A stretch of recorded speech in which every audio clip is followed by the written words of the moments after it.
ఒక అత్యంత శక్తివంతమైన స్తోత్రం. కవచం అంటే రక్షణ కవచం, ఆర్మర్ ఆర్ షీల్డ్. ఈ స్తోత్రాన్ని పఠించడం ద్వారా మనల్ని మనం రుద్రుని శక్తితో ఒక ఆధ్యాత్మిక కవచంతో కప్పుకుంటామని నమ్మకం.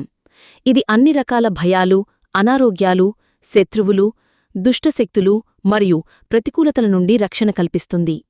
ఈ కవచం స్కందపురాణం నుండి తీసుకోబడింది. దీనిని కుమారస్వామి అంటే స్కందుడు అగస్త్య మహర్షికి ఉపదేశించారు. రుద్రకవచం ముఖ్య శ్లోకాలు మరియు వాటి తెలుగువర్థం.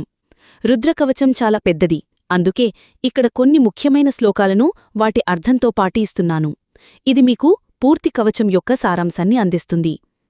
కవచం యొక్క ప్రధాన ఉద్దేశం శరీరంలోని ప్రతి భాగాన్ని రక్షించమని శివుని యొక్క వేర్వేరు రూపాలను ప్రార్థించడం. The main theme is to request different forms of Lord Shiva to protect different parts of the body. ధ్యానం, మెడిటేషన్ వర్స్. మొదటగా రుద్రుని రూపాన్ని మనసులో ధ్యానించాలి. శ్లోకం: శాంతం పద్మాసనస్థం శశిధరం మగుటం పంచవక్త్రం త్రినేత్రం శూలం వజ్రం చ ఖడ్గం పరశుమభైదం దక్షభాగే వహంతం నాగం పాసం చ ఘంటాం ప్రళయహుతవహం సాంకుశం వామభాగే నానాలంకారయుక్తం స్ఫటికమణి నిభం పార్వతీశం నమామి.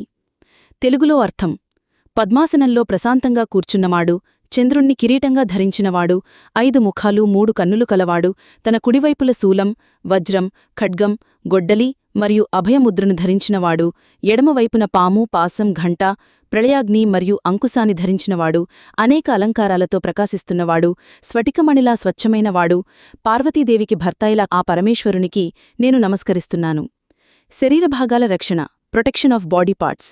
ఇక్కడ నుండే అసలైన కవచం మొదలవుతుంది. శ్లోకం 1: ఓం నమో భగవతే రుద్రాయ అధాత్మానం శివవర్మణ రక్షయేత్ ఆజన్మశుద్ధం మాం పాతు ఈశ్వరః. తెలుగులో అర్థం: ఓ భగవంతుడైన రుద్రునికి నమస్కారం. ఇప్పుడు నన్ను నేను ఈ శివకవచంతో రక్షించుకుంటాను. పుట్టుకతోనే పవిత్రుడనైన నన్ను ఈశ్వరుడు రక్షించుగాక. శ్లోకం 2: శిరః మే ఈశ్వరః పాతు భాలం పాతు సదాశివః భ్రూమధ్యం శంకరః పాతు భ్రువౌ నీలలోహితః. తెలుగులో అర్థం: నా శిరస్సును ఈశ్వరుడు రక్షించుగాక, నా నుదుటిని సదాశివుడు రక్షించుగాక, నా కనుబొమ్మల మధ్య ఏబ్రో సెంటర్ శంకరుడు రక్షించుగాక, నా కనుబొమ్మలను నీలలోహితుడు రక్షించుగాక. శ్లోకం 3: నేత్రత్రయంబకః పాతు నాసికాం మే మహేశ్వరః ఓష్ఠౌ పాతు వృషధ్వజః జిహ్వాం మే దక్షిణామూర్తిః. తెలుగులో అర్థం: నా కళ్లను త్రయంబకుడు 3 కన్నులవాడు రక్షించుగాక, నా ముక్కును మహేశ్వరుడు రక్షించుగాక, నా పెదవులను వృషధ్వజుడు రక్షించుగాక, నా నాలుకను దక్షిణామూర్తి రక్షించుగాక. శ్లోకం 4: హస్తౌ మే గిరీశః పాతు పాదౌ పాతు జగద్గురుః సర్వాంగాని సదాపాతు శివః సాంబః సనాతనః. తెలుగులో అర్థం: నా చేతులను గిరీశుడు రక్షించుగాక, నా పాదాలను జగద్గురువు రక్షించుగాక, నా అన్ని అవయవాలను ఎల్లప్పుడూ సనాతనుడైన Sambasivudu రక్షించుగాక. ఫలశ్రుతి the benefits of chanting.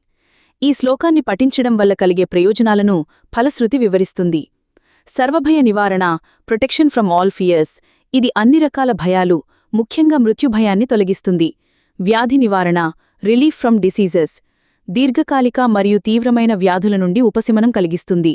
శత్రుజయము, victory over enemies. శత్రువుల నుండి వచ్చే ఆపదలని నివారించి వారిపై విజయాన్ని అందిస్తుంది.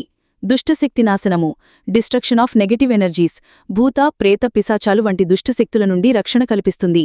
సర్వసంపద ప్రాప్తి, అటైన్మెంట్ ఆఫ్ ఆల్ వెల్త్. ఆరోగ్యం, ఐశ్వర్యం, దీర్ఘాయుషు మరియు కీర్తిని ప్రసాదిస్తుంది. మోక్ష సాధనం, ఏ మీన్స్ టు లిబరేషన్. చిత్తశుద్ధితో పఠించిన వారికి ఇది మోక్ష మార్గాన్ని సులభతరం చేస్తుంది. ఎలా పఠించాలి? How to chant.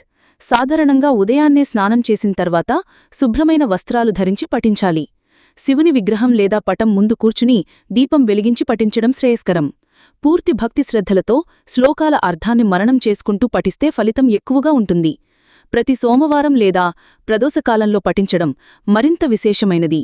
ముగింపు: రుద్రకవచం కేవలం శ్లోకాల సమాహారం కాదు, అది మనల్ని కంటికి రెప్పలా కాపాడే పరమశివుని యొక్క అభయహస్తం. పూర్తి నమ్మకంతో పఠిస్తే ఏలాంటి ఆపద నుండైనా తప్పించుకోవచ్చని భక్తుల ప్రగాఢ విశ్వాసం. ఓం నమః శివాయ. ఓం నమః శివాయ.